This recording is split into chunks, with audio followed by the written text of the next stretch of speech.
Bismillahirrahmanirrahim. Assalamualaikum warahmatullahi wabarakatuh. Alhamdulillahilladzi ja'alna minan nasihin wa abhamna min ulumil ulami rasihin.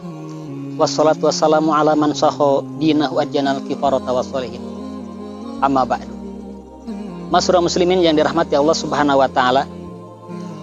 Kita sering mendengar kata-kata atau kita yang berkata-kata mengenai tentang bahwa manusia hanya punya rencana tetapi Allah yang menentukan. Kata-kata ini adalah sesuai dengan firman Allah Subhanahu wa taala dalam surat At-Takwir ayat 29.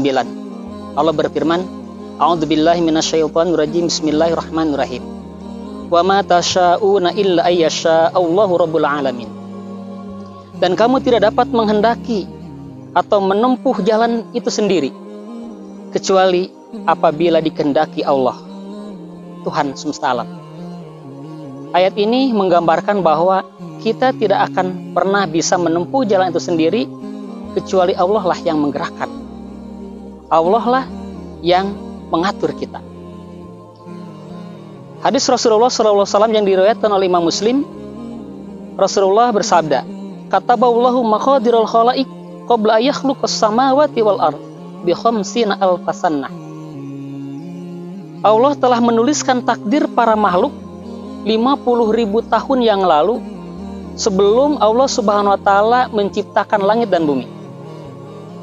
Sehingga manusia ini sejak zaman ajalinya Allah Subhanahu wa taala sudah mencatat dan menuliskan di Lauhul Mahfuznya, yaitu 50.000 tahun sebelum kita diciptakan, sebelum langit dan bumi diciptakan, bahwa suratan takdir manusia itu sudah ada. Nah, kalau kita ngelihat ini, bahwa kita takdir itu sudah ditentukan oleh Allah Subhanahu wa taala, maka berarti kita tidak perlu berusaha. Ada yang mengatakan seperti itu. Kita tidak perlu berusaha, kita hanya diam saja, duduk menunggu takdir. Tapi perkataan itu adalah tidak benar. Walaupun takdir kita memang sudah ada dituliskan di zaman ajalinya, pada kenyataannya manusia sekarang ini banyak orang-orang yang melawan takdir. Intinya melawan takdir itu bahwa mereka tidak percaya atau mungkin tidak mempercayai takdir.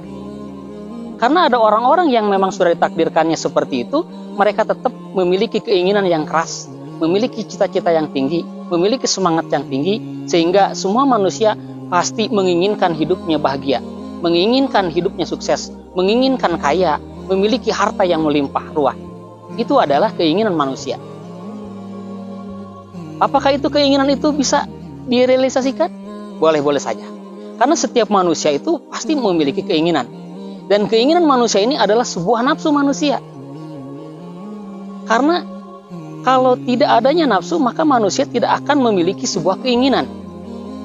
Oleh karena itu Allah Subhanahu wa taala menciptakan manusia maka satu paket dengan nafsu. Ketika satu paket dengan nafsu ini, maka nafsu ini tidak akan pernah bisa dilepaskan dari diri kita. Sehingga nafsu ini akan melekat terus. Dan sudah menjadi fitrah manusia bahwa manusia atau setiap manusia itu memiliki nafsu. Cuman tergantung bagaimana kita menyikapi tentang nafsu ini. Bagaimana menyikapi nafsu tentang kita sebagai orang muslim. Nah, untuk seorang muslim untuk menyikapi nafsu ini, bahwa nafsu ini pasti akan mendorong kepada cenderung untuk memiliki keinginan.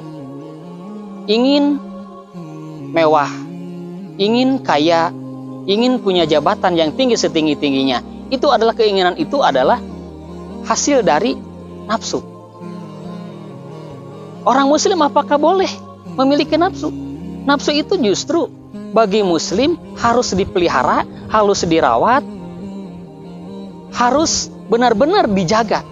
Kenapa? Karena kalau nafsu ini dirawat, dijaga, dipelihara, sehingga nafsu itu akan menjadi jinak. Setelah nafsu ini jinak, maka nafsu ini bisa dikendalikan oleh kita sebagai seorang muslim.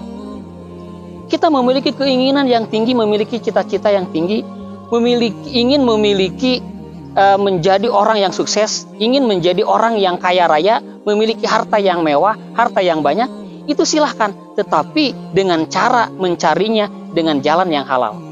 Sehingga kita boleh memiliki keinginan memiliki harta yang banyak, tetapi cara dalam mendapatkan harta itu dengan cara yang halal, bukan menghalalkan dengan segala cara. Saya kembali ulang bahwa kita seorang muslim boleh memiliki keinginan memiliki harta yang banyak, tetapi cara memiliki harta itu dengan cara yang halal, bukan menghalalkan segala cara.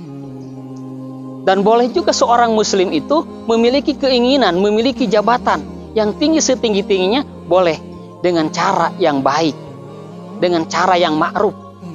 Supaya ketika nanti kita kalaupun punya jabatan, maka jabatan itu akan kita gunakan dengan kebaikan pula.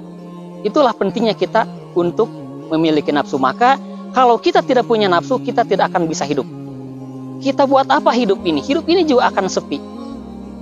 Ketika kita tidak punya nafsu, maka tidak akan pernah ada orang yang menjadi kaya.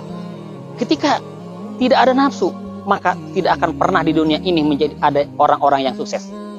Ketika tidak ada nafsu, orang ini tidak akan mau berbuat apa-apa, cenderung mereka akan diam. Nah, oleh karena itu, maka seorang muslim, nafsu itulah sangatlah perlu.